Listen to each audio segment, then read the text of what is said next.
Welcome everyone. Today we will learn together how to create many folders at once. No matter how many they are, we will use Excel and DOS commands. Let's go.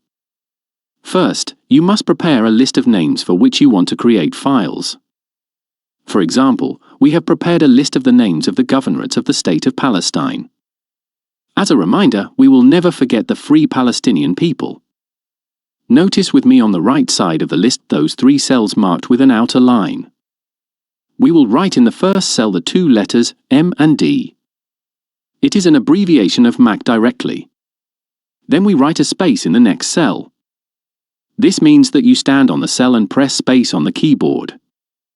Then we write double quotation in the 3rd cell. Now we are ready to write the simple code, or rather create the code.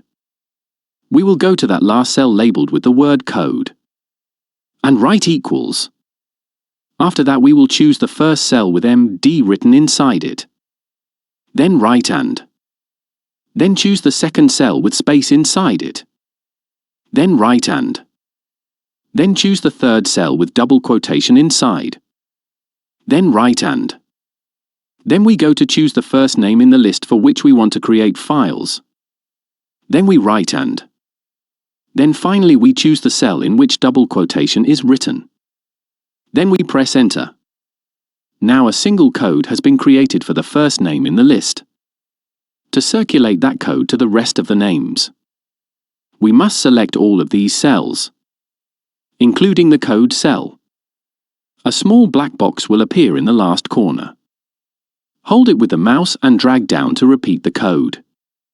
Now we will select only the codes column and then take a copy of it by pressing the Ctrl+C button.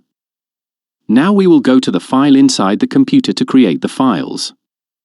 I have already prepared a blank file for this process. Do you see that path inside this rectangle? We will click inside it in any empty place, as you can see now. The device will mark the path in blue. Then we type CMD and then press enter. The DOS dashboard will appear, directing you to the path of that file. Now all we have to do is put the code copied from Excel here. We will press the Ctrl+V button. Now separate files have been created individually with the names of the governorates of the State of Palestine. Don't forget to pray for the struggling people of Palestine. See you in a new episode.